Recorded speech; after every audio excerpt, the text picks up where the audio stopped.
अगर समाज सेवा में निकले हैं, नम्रता, छोटे बड़े सबके साथ बहुत ही प्रेम के साथ बात करना है। प्रेम से ही सब बात बनती है। विरोध में, क्रोध में, कटु भाषा में बात करने से हमेशा काम बिगड़ते हैं। मैंने बहुत काम बिगाड़े हैं जीवन में, ऐसे अनुभव ने ठोकरें मारकर मुझे सिखाया है, वो मैं आपको बता रहा हूँ। बाकी तो गुरवाणी भी कहती है, सब शास्त्र कहते हैं, भाव भगत कर नीच सदाए, तो नानक मोक्षंतर पाए। इस सेवा से मोक्ष की प्राप्ति हो सकती है, लेकिन तब भावना से भक्ति करे और सेवा करे, अहंकार से हो जाए परे, तो रहंदे संसार में गुलाब के फूल की तरह, कमल के फूल की तरह तरे। वहाँ पहुँचे जो वरी न जमे न मरे। ईश्वरदेव संत जी के वचन हैं जी। मैं तो कुछ नहीं जानता हूँ, मैं तो अंडर ग्रेजुएट हूँ, हायर सेकेंडरी पास हूँ। आप लोग जानते हो, आप सब लोग मुझसे ज़्यादा पढ़े लिखे हो, मैं आपको क्या बताऊँगा। लेकिन मैं जो भी बता रहा हूँ वो गुरुदेव के वचन हैं जी। क्यों? सेवा के क्षेत्र में अगर आदमी कुछ अपेक्षाएं लेकर आएगा, निमित्त बनकर नहीं आएगा, नम्रता से नहीं आएगा, अपने आप को उस परम सत्ता के हाथ में एक इंस्ट्रूमेंट नहीं समझेगा, मैं कर रहा हूँ, तो वो और भी गंवा कर जाएगा। अगर उसके मन में ये कसौटी है कि हम जो सेवा कर रहे हैं वो सही ढंग से कर रहे हैं और उसका परिणाम क्या है, सेवा का फल क्या है, मन में शांति और भक्ति बढ़ना चाहिए। अगर नहीं बढ़ती है तो 3 कारण हो सकते हैं। एक, जो मैंने बताया कि मैं कर रहा हूँ, उसके हिसाब से मुझे यश नहीं मिला, मैंने इतना किया, किसी ने मुझे पीठ नहीं थपथपाई, कहीं अखबार में मेरा फोटो नहीं आया। दूसरा, यदि मन में इच्छा है कि ये सेवा करके मैं उस संस्था में किसी पद पर आसीन हो जाऊंगा और वो पद नहीं मिला तो मन अशांत हो जाएगा। कईयों को ये भी होता है कि मैं इस संस्था में जाकर के किसी पद पे पहुंच के थोड़ा पैसा भी बनाऊंगा, और नहीं बना पाता है तो अशांति हो जाती है। भाई मन की नहीं हुई और उसके मन की हुई तो इधर अशांति पैदा हो जाती है, क्यों? करने वाला अपने आप को समझ रहा है ना। लेकिन जो व्यक्ति करने वाला उसको समझता है, निज का अहम बिल्कुल विगलित करके फिर सेवा के क्षेत्र में आवे, उसका लोक परलोक दोनों संवर जाएंगे, गारंटी के साथ। ये स्वामी विवेकानंद जी भी कहा है, स्वामी जी भी कहते थे।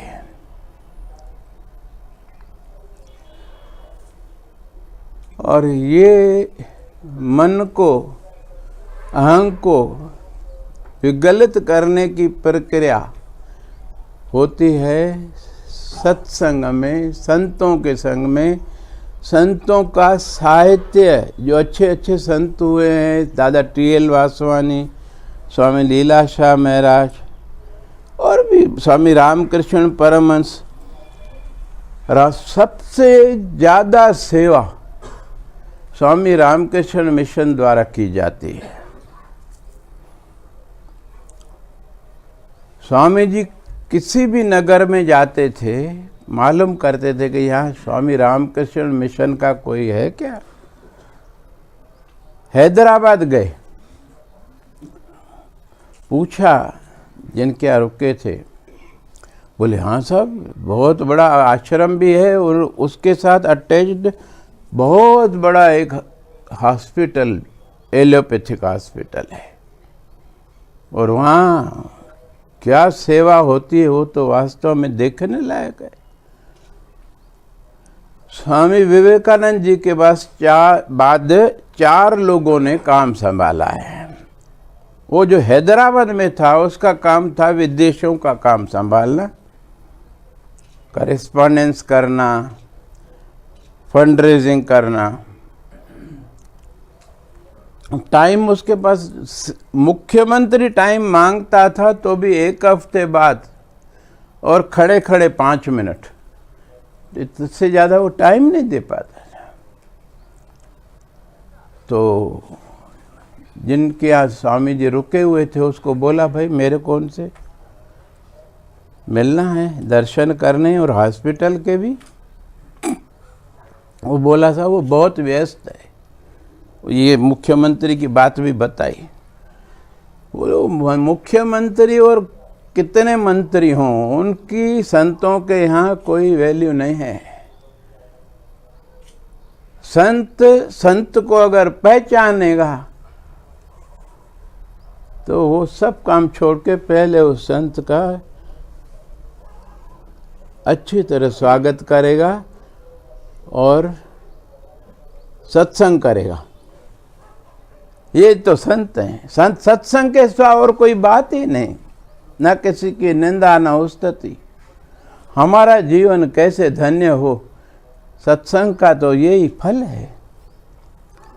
बोले उनको बोला कि उसको बोलो, पुष्कर से एक महात्मा आया है, आपके दर्शन करना चाहता है और आपके हॉस्पिटल के भी।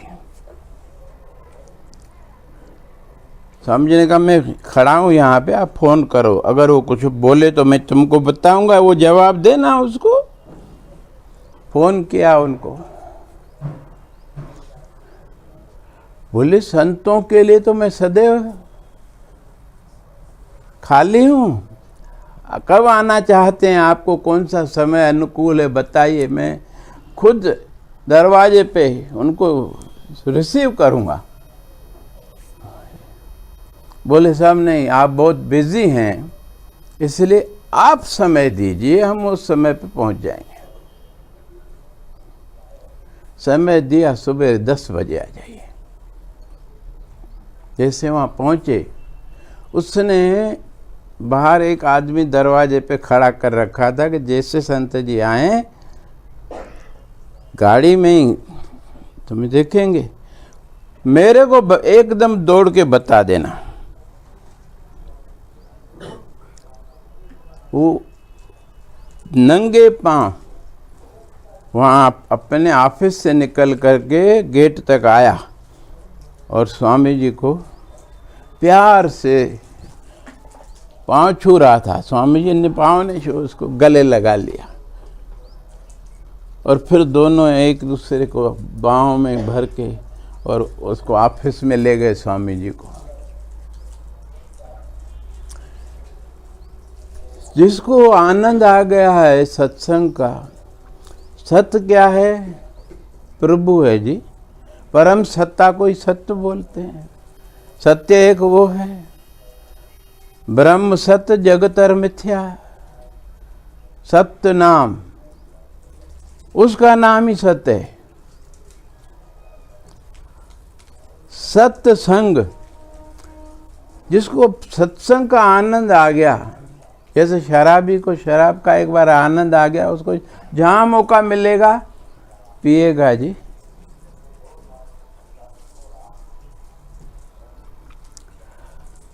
5 मिनट की बात क्या, जब सत्संग की बात निकली इतनी गूढ़, और दोनों उनका जो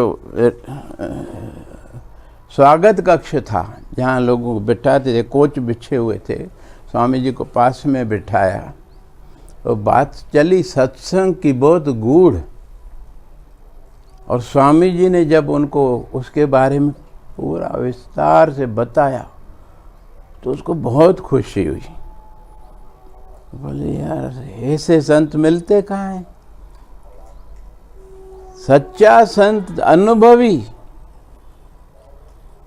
फिर स्वामी जी ने कहा अपना अनुभव आप बताओ। बोले स्वामी जी मैं तो दिन रात पढ़ा हूँ पैसे के चक्कर में, फंड रेज करता हूँ, कॉरेस्पॉन्डेंस करता हूँ। बोले मेरे से यहाँ पैसे नहीं बच सकते, यहाँ आपके लिखा हुआ है, आप बहुत अच्छी साधना कर रहे हैं और सही रास्ते पर जा रहे हैं, और अंत में मंजिल मेरी और आपकी एक ही है और दोनों पहुँचेंगे। इतने विश्वास के साथ उसको कहा, वो हंस दिया। फिर उसने भी अपने अनुभव अच्छे सुनाए। आधा पौन घंटा बीत गया, उसने नहीं बोला मेरे को देर हो रही है। फिर स्वामी जी को ही हुआ ख्याल, बोले भाई देखो आप बहुत बिजी हो, मेरे को मालूम है, मैं आपका अस्पताल देखना चाहता हूँ। बोले मैं आपको आदमी साथ देता हूँ, आपको हॉस्पिटल दिखा देगा। हाँ स्वामी जी ने, हाँ बिल्कुल आप अपना काम कीजिए, मेरे को कोई आदमी दे दीजिए जो मेरे को आपका हॉस्पिटल दिखाए। वहाँ गए हॉस्पिटल में, 100 बेडेड हॉस्पिटल था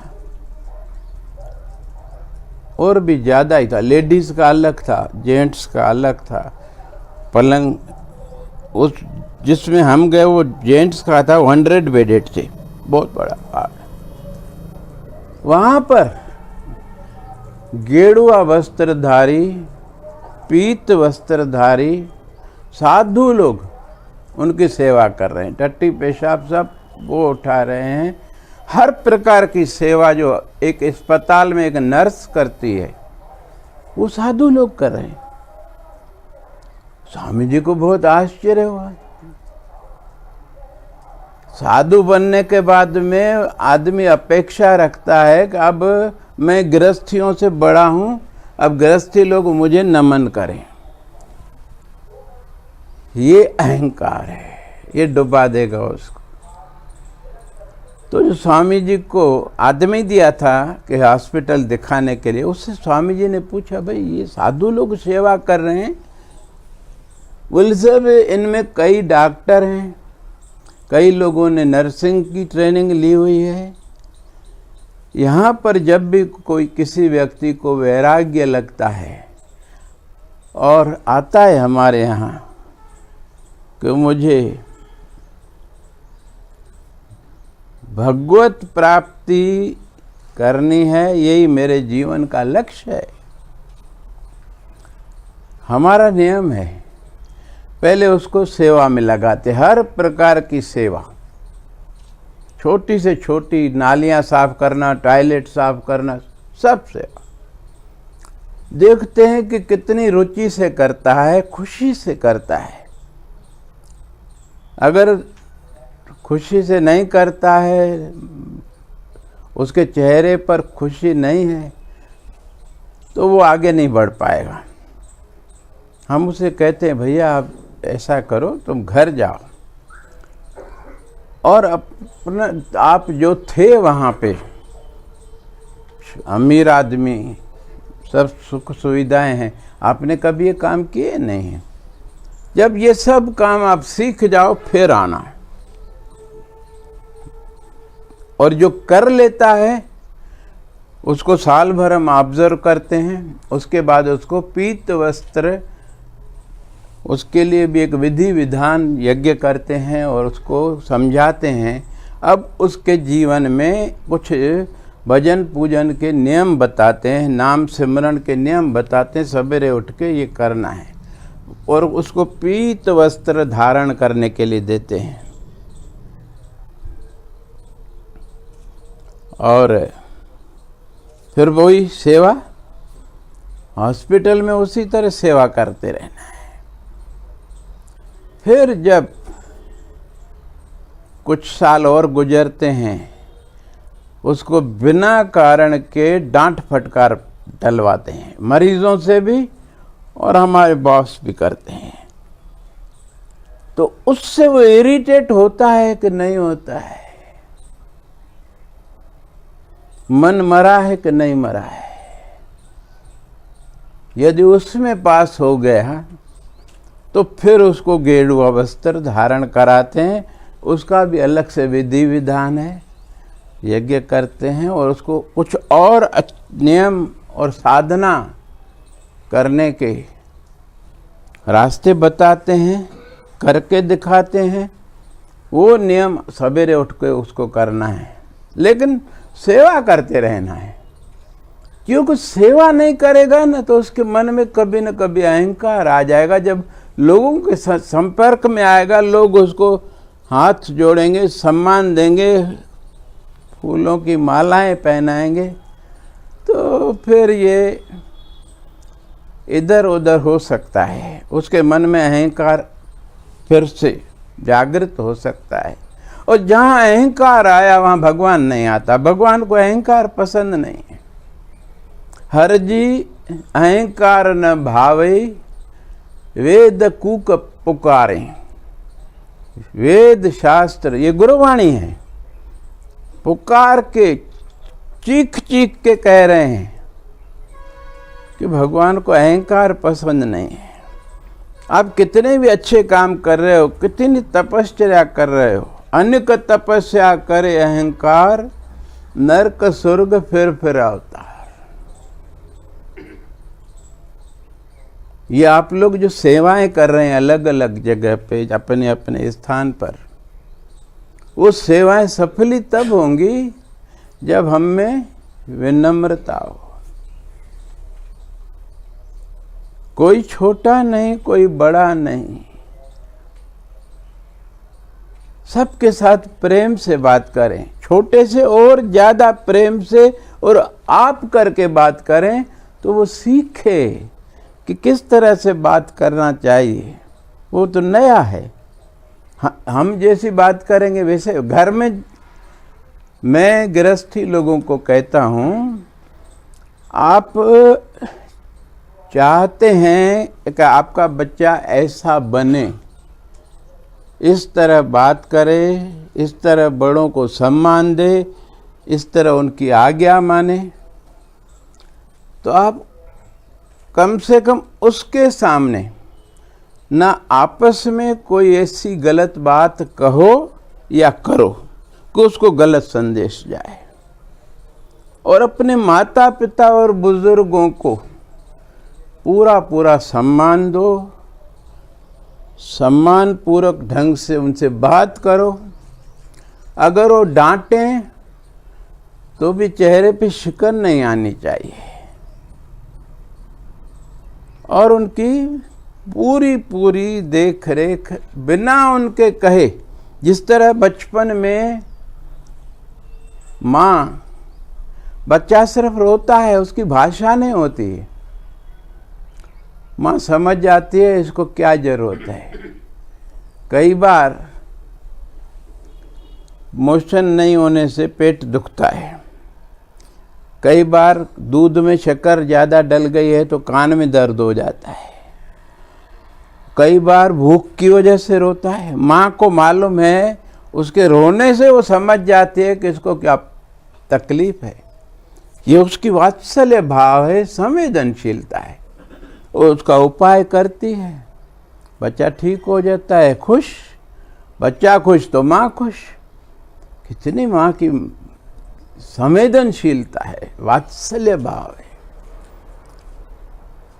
मैं अपने विद्यार्थियों को बोलता हूँ कि जब उस समय जिस संवेदनशीलता के साथ माँ ने हमारी तकलीफ को समझा, महसूस किया और उसे दूर किया, आज हम इतने बड़े हो गए, हमारा दायित्व है अपने बड़ों के शारीरिक और मन के अंदर जो उलझन है, कई बार कई तनाव हैं, चिंताएं हैं, उसको महसूस करें, बिना उनके कहे उसको दूर करने का प्रयास करें। अगर बीमार हैं, बिना उनके कहे डॉक्टर को ले आएं, उनका इलाज करें। कहने से तो नौकर भी करेगा, गधा भी करेगा जी।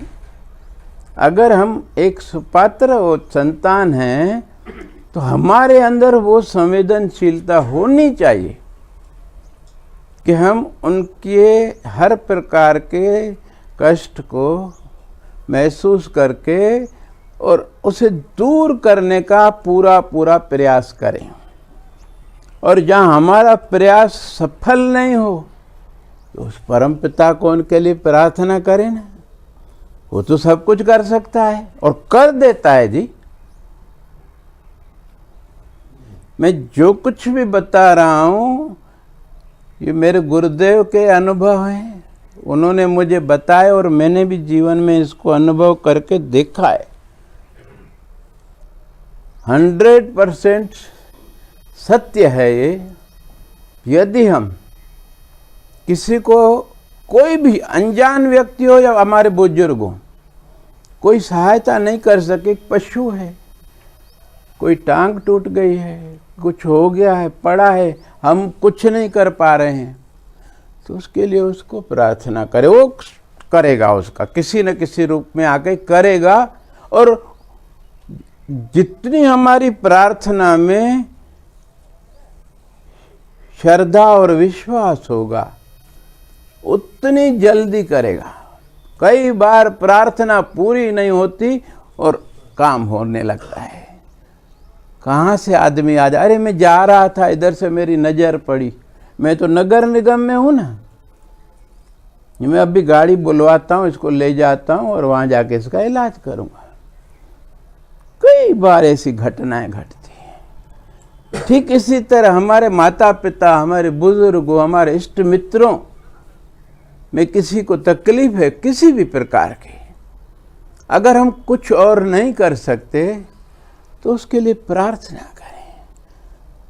और वास्तव में जो दूसरों का भला सोचता है और उसके लिए प्रार्थना करता है ना, भगवान उसको गले से लगा के रखता है। उसके जीवन में, उसके मन में, शरीर में हमेशा आनंद, खुशी रहती है, प्रफुल्लता रहती है। और घर में भी स्वर्ग जैसा वातावरण, रिद्धि सिद्धि उसके घर में हमेशा रहती है, समृद्धि रहती है, किसी चीज़ की कमी नहीं रहती। और उसके बच्चे बहुत ही आज्ञाकारी, संस्कारवान बनते हैं। मैं कई लोगों को जानता हूँ जो परिषद में आए, नौकरी तक नहीं दी, परिषद में सेवा करते करते उनको अच्छी अच्छी नौकरियां मिली, बैंकों में, BHL में, और आज उनके बंगले भी हैं तो गाड़ी भी है। भगवान ने अपनी तरफ से उनकी मेहनत, भले इनकी इच्छा नहीं थी लेकिन वो तो देता है जी। जब मानुख मजूरी देता है तब क्यों राखे भगवान। लेकिन श्रद्धेय संत जी को मैंने कहा था,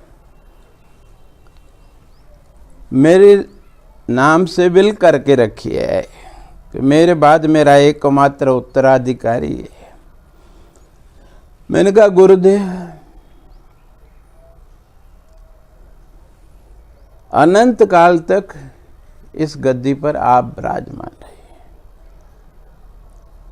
मेरी सिर्फ इतनी आपसे प्रार्थना है कि मैं और मेरे जैसे और साथी जो आपकी प्रेरणा से अलग अलग सेवा कार्यों में लगे हैं, कहीं माया के चक्कर में आकर के किसी लोभ में, अहंकार में, किसी व्यसन में न फंसें, सेवा करते हुए, नाम जपते हुए आप में आकर लीन हो। मुझे ये चाहिए। मुस्करा दिए। फिर 2 मिनट शांत करके सोचा, बोले एक शर्त है। आदेश करिए। बोले किसी भी सत्य शास्त्र का, सभी सत्य, जैसे भगवत गीता है, रामायण है, श्री सुखमनी साहब, गुरबाणी जपजी साहब, जो कुछ जिसमें जिसकी श्रद्धा है उसका कम से कम 15 मिनट एकाग्रता, श्रद्धा और विश्वास के साथ पाठ करें। एकाग्रता से, श्रद्धा विश्वास के साथ और समझ के साथ करे। समझ के साथ करेगा तो मन पर असर पड़ेगा, तो पूरे दिन में जो समाज में रहते हुए मैल चढ़ गया है मन पे, वो धुल जाएगा। किसी की निंदा स्तुति फिर नहीं करेगा, न सुनेगा न करेगा।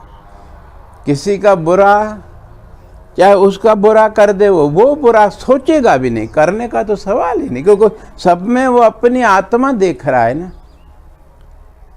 ये नित्य सत्संग है। सत्संग की नियमित रूप से हर किसी को जरूरत है। इसीलिए हर घर में, हमारी संस्कृति में एक छोटा सा मंदिर होता है, कुछ न कुछ वहाँ पर पूजा पाठ प्रार्थना करके फिर हम घर से निकलते हैं। परिणाम ये होता है कि दिन भर जहाँ भी जाते हैं, भगवान किस अनजान लोग आकर मिलते हैं। अरे भाऊ आप कैसे यहाँ? अरे यार मैं तो जानता नहीं आपको, आप यहाँ पर हो क्या? हाँ भाऊ मैं सुपरिटेंडेंट हूँ, क्या काम क्या है आप बताओ, कैसे आए हो? यार ये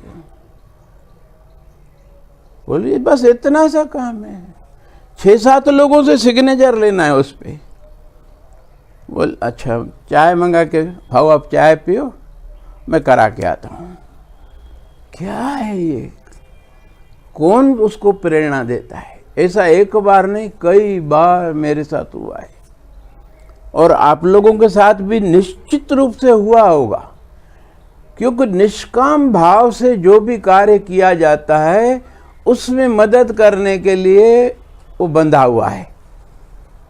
कहीं भी अपना अहम, भाई मैं करा के आ रहा हूं, या अपना कोई स्वार्थ उसमें ना होना चाहिए। समाज के उन गरीब बच्चों के प्रति मन में करुणा होनी चाहिए जिनकी हम सेवा कर रहे हैं, और हमारा जीवन सफल हो रहा है। अगर ये लोग सेवा का मौका नहीं दे तो हम क्या करेंगे? जीवन तो ऐसे गुजर जाएगा, और कब राम नाम सत्य होगा आप तो कोई गारंटी नहीं है जी।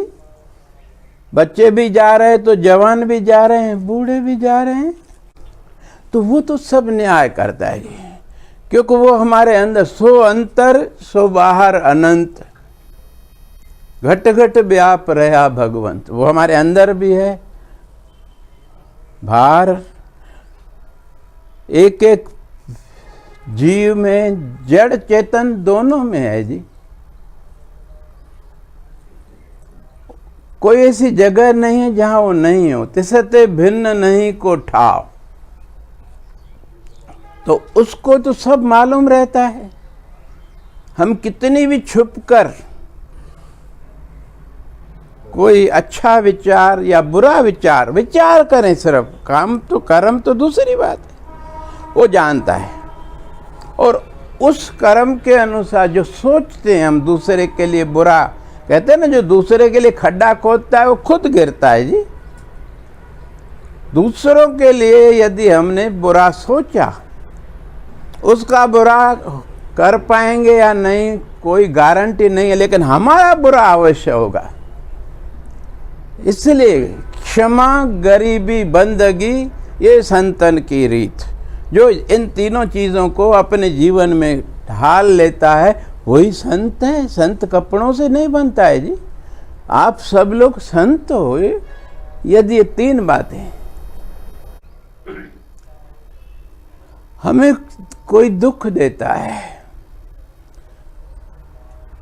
सत्संग में जो होगा ना, वो बोलेगा यार होगा कोई पिछले जन्मों का लेना दोना प्रारब्ध में, यहाँ हम आए इसलिए। श्री कृष्ण भगवान से अर्जुन ने पूछा कि हम ये मनुष्य योनि में क्यों जन्म लिया है मैंने? बोले पूर्व जन्मों के शुभ और अशुभ कर्मों का फल भोगने के लिए यहाँ आए हैं। किसी ने हमें दुख दिया तो उसका कुछ हमारे ऊपर लेनदारी है भाई। अगर हम बदला लेंगे तो हिसाब पूरा कब होगा? हम तो यहाँ हिसाब पूरा करने आए हैं। क्षमा कर दी, मन में शांति, चलो ठीक है यार, ले लिया ना। ये जैन समाज में ये बहुत अच्छा क्षमा का गुण है। पर्व भी मनाते हैं और ये तो हर किसी में होना चाहिए। क्षमा नहीं करेंगे, मन की शांति चली जाएगी, काम में मन नहीं लगेगा। काम करते रहेंगे लेकिन मन में वही प्लानिंग चलती रहेगी कि मैं उसको मज़ा कैसे चखाऊं। उसने मेरी इतनी बेइज्जती की सबके सामने, मैं छोड़ूंगा उसको क्या? मन की शांति गई ना, एकाग्रता गई। अब ढूंढता है कि मेरे मित्रों में कौन ऐसे मुस्टंडे हैं चेनानी जैसे जो मेरे साथ चलें और उसको मज़ा चखाएं। कर्नल साहब भी चलेंगे, आर्मी के हैं, इनको बहुत आते होंगे। चलो उसको मज़ा चखा दिया, वो छोड़ देगा क्या? आखिर कब तक ही चलेगा? यदि पहले ही क्षमा कर देते तो न कर्नल साहब को हाथ जोड़ने पड़ते न चेनानी को। ठीक है जी, हो गया सो हो गया, क्षमा कर दो यार। इससे हमारी मन की शांति तो अक्षुण्ण रही। हम अपना काम अच्छी तरह एकाग्रता से कर पाएंगे, उसका ध्यान एकाग्र, पाठ पूजा जो रोज करनी है कर पाएंगे। तो गुरुदेव ने कहा जो लोग ये करेंगे उसके लिए मैं जवाबदार हूँ, उनके लिए मैं बिल्कुल वचन देता हूँ कि उनको मैं अपने में लीन कर लूँगा। लेकिन जो नहीं करेंगे फिर धीरे धीरे माया में चलते जाएंगे, घंसते जाएंगे उस दलदल में, उसको मैं नहीं बचा पाऊंगा। आप लोग आए हो इतना कष्ट उठा के, तो मैं चाहूँगा कि हम हमेशा सावधान रहें कि सेवा करते हुए हमारे अंदर ये भाव नहीं आए कि मैं कर रहा हूँ, मैं हमें मार देगी। बकरी करती है मैं कटती वही है, हा? भगवान को मैं अच्छी नहीं लगती। जो कुछ भी हमारे हाथ से अच्छा काम हो, भगवान को धन्यवाद दे। भगवान आपने मुझे ये बुद्धि दी, शक्ति दी, तब मैं ये कर पाया।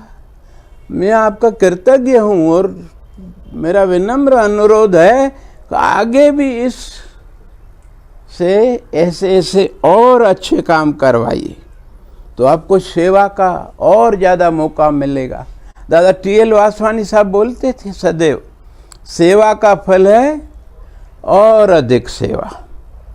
वो इसी तरह सेवा मिलेगी। अगर हम सेवा निमित्त बन के करेंगे, निष्काम भाव से करेंगे, सेवा करत होए निकामी जिसको हो तो परापत स्वामी। श्री सुखमनी साहब का एक एक सूक्ति में इतना गूढ़ अर्थ है जो हमें जीवन में धारण करें तो हमारा लोक परलोक दोनों संवर जाएं जी। मैंने दूसरे शास्त्र पढ़े नहीं हैं, मुझे दूसरे शास्त्रों का मालूम नहीं, न मैंने भगवत गीता पढ़ी है, न रामायण पढ़ी है, न और कुछ पढ़ा है। और एजुकेशनल क्वालिफिकेशन तो मैंने शुरू में ही बता दी, इसलिए ताकि कोई गलती हो मुझसे तो आप लोग दयालु हैं, मुझे क्षमा कर दें कि यार पढ़ा लिखा ज़्यादा नहीं, छोड़ दो। जैसा भी बोल रहा है सुन लो, आए हो तो सुन ही लो। अब ये बच्चा है गोविंद, इतना छोटा बच्चा है। बच्चे बहुत शांत नहीं रहते, हमेशा हाइपर एक्टिव होते हैं। ये दरबार में आके बैठता है बिल्कुल शांत, बिल्कुल चुप। और इसकी माँ ने इसको भजन सिखाए हैं जी। इसको जब अवसर देते हैं, जरूर देते, कितनी भी लेट होती हो ना, इसको मौका जरूर। बढ़िया भजन गाता है जी, और सब प्यार करते हैं। ऐसे अच्छे बच्चों से तो हर कोई प्यार करेगा। ये किसकी देन है? माँ की देन है। और पूरब लेके संस्कार है। पूर्व जन्म के संस्कार बहुत बड़ा रोल प्ले करते हैं। हमारे बच्चे, कई बार आपने देखा होगा, बचपन से ही कुछ बच्चे दुष्ट और क्रूर प्रवृत्ति के होते हैं, और कुछ बहुत दयालु, विनम्र। तो एक तो पूरब, कुछ करणी, कुछ कर्मगत, कुछ पूरब लिखे का लेख, तो तीनों इसके अच्छे हैं। तो इस जन्म में भी उसको इतने अच्छे माता पिता मिले हैं जो इसको और आगे बढ़ा रहे हैं। एक दिन ये बहुत बड़ा आदमी और एक नेक इंसान बनेगा, पैसे भी बहुत कमाएगा, कैंप भी लगाएगा, जो भी सेवा होगी करेगा, और भक्ति करके उसमें समा जाएगा। ये दूसरा जन्म नहीं लेने का इसको, क्योंकि बचपन से जब ये रास्ता मिल गया और उसमें मन लग गया, तो फिर वो जैसे जैसे बड़ा होगा उसको बढ़ाता जाएगा ना। वही मैं कहता हूँ कि बच्चों को पैसे नहीं दें, बच्चों को अच्छे संस्कार दें। कहते हैं पूत सपूत तो क्यों धन संचय। आप कुछ भी नहीं दे जाओ, अपने आप बना लेगा। और पूत कपूत तो क्यों धन संचय। जो आप बना के जाओगे वो व्यसनों में लुटा देगा। माले मुफ्त दिले बेरहम। इसलिए, और गृहस्थी का वास्तव में सच्चा धन उसकी संतान है, जिसके लिए वो कितना दिन रात उसके माता पिता कितनी मेहनत करते हैं। मात का तो बात नहीं, क्योंकि शरीर से सेवा बहुत कठिन है। इसलिए हर जगह गुरु माता गुरु पिता, माँ का नाम पहले आता है, पिता का बाद में आता है। ऐसा नहीं कि पिता का उसमें कोई योगदान नहीं है, उसका योगदान है। माँ घर में गर्भ धारण से लेकर के जितने कष्ट सहती है उसको नहीं सहने पड़ते। उसका काम है आजीविका अच्छी तरह कमा के ले आए, ताकि उस बच्चे को अच्छा पौष्टिक भोजन मिले, क्योंकि उसे जीवन भर संघर्ष करना है। और करते हर पिता करता है, ओवर टाइम करके भी करता है। ये उसका बड़ा योगदान है जी। और बच्चा कहीं गलत राह पे नहीं जाए, वो अनुशासन में बच्चे को पिता रख पाता है। माँ के साथ तो आत्मीयता है ना, उसके तन से ये तन ढला है, वो माँ इसके प्रति बहुत ज़्यादा।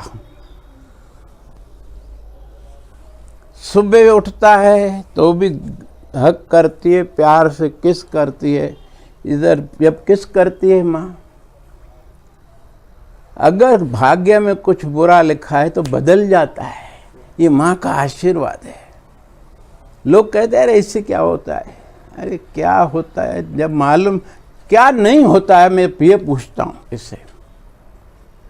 इसीलिए कहता हूँ सुबेरे और रात को सोते समय बच्चे को प्यार से गले लगाइए। कितना भी बड़ा हो गया और एक किस करिए। देखो बच्चा अपने आप सही रास्ते पे चलेगा, पढ़ाई में होशियार होगा, उसके अंदर व्यवहार की मर्यादा, बात करने की मर्यादा सब उसके अंदर आ जाएंगे। वो कभी भी ऐसा काम नहीं करेगा जिससे उसके माता पिता को दुख पहुंचे। अगर किसी की संगति में कोई ऐसा गलत काम कर दिया, पहले आके माँ को बताएगा कि माँ ऐसा आज मुझसे ये गलत काम हो गया। और माँ जैसा विशाल हृदय तो किसी के पास नहीं। माँ उसको प्यार से गले लगा लेती है कि मुझे तुम पर नाज है मेरे बेटे, कि तुमने कम से कम अपनी गलती को समझा और फिर मुझे बताने का साहस किया, और फिर वो गलती न करने का संकल्प लिया। और क्या चाहिए मुझे। प्यार करती है उसको और फिर उसे समझाती है कि ये लोगों के साथ में अब तुम संगति नहीं करना।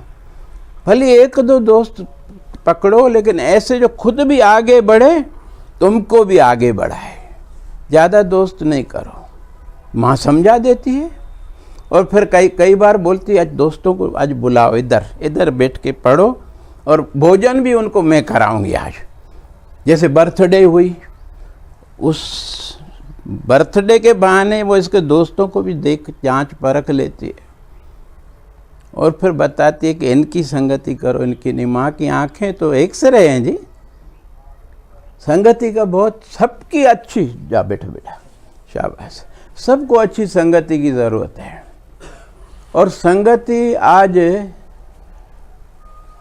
मनुष्यों से ज़्यादा सत्शास्त्रों की, उन्होंने क्या कहा है, हमारे लिए क्या आदेश है, क्या करना चाहिए। और श्री सुखमनी साहब में